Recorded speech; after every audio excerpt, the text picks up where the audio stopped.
Hey everyone, I'm Natalie Bencivenga, host of 5 Minutes With. This week I have two very special guests, Duane Binion and John Easter, the co-founders of True T Pittsburgh. Thank you so much for joining me, guys. Thank you for having me. Yes, and this is a moment in history, and I wanted to make sure that we would have the space and the time to talk with you because of the important work that you're doing in the community. Can you tell people a little bit about the history of True T? Yeah, so True T Pittsburgh has been around for roughly about 10 years. We started it as a very grassroots group to create a platform for the LGBTQIA communities of color here in Pittsburgh. And since then have grown into now operating out of True T Studios based in Bloomfield.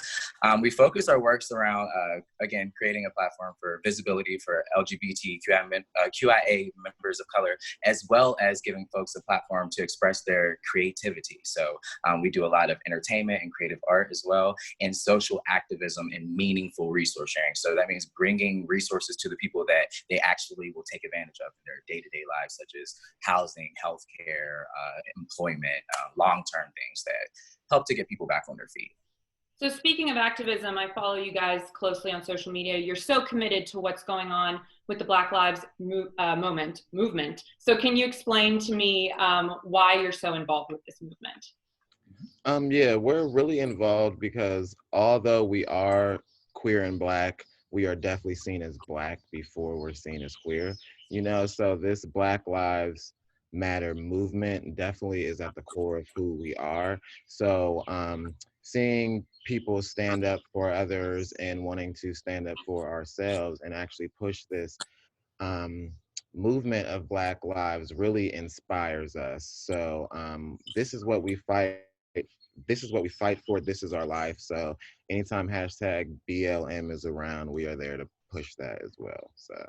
Well, and that's what I love about both of you. You've inspired me for a long time, and I'm happy to see that you're able to inspire so many more to join you for such an important cause.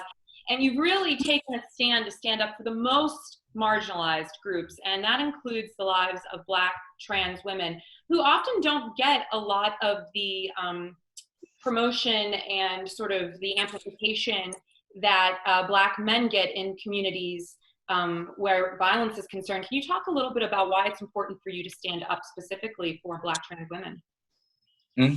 Yeah, I think it's very similar to the Black Lives Matter movement itself, whereas the Black Lives Matter movement is not saying that only Black people's lives matter, It's saying that right now, this is the most marginalized community that needs the visibility and some light shed on the issues that we're facing, right? And at the same time, that's what's happening with our Black trans and our Black women as well. They aren't getting the visibility that they deserve when they face hate crimes and or some sort of violence, domestic violence, abuse, anything of that nature, because I think it's become sort of a norm for the world, right? And I think that George Floyd's recent death by the police in Minnesota was the tipping point. Honestly, we've been arguing and rooting and parading and protesting for 5 or more years. I mean, probably more than that, but most recently, more than 5 years, and people are just tired. I think it's just all these different traumas and issues bundled into one, and now it's like, yeah, listen to us.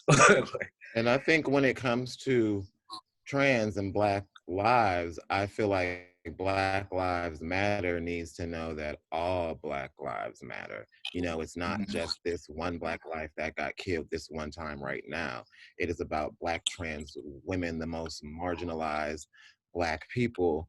And I just feel as though, we just have to keep that in mind, and we need to get rid of our homophobia and transphobia, and the Black community needs to realize that if one of us is not free, none of us are free. So I feel as though we really have to stand up for Black trans girls, and it is important to recognize that so that it get into folks' heads so that they can start thinking about it and start putting action towards it. Well, I thank you both so much for being leaders in this movement and for inspiring myself and so many others to follow in your footsteps and follow your example towards justice, because as we know, there is no peace without justice. Thank you so much. Thank you, Natalie. Thank you.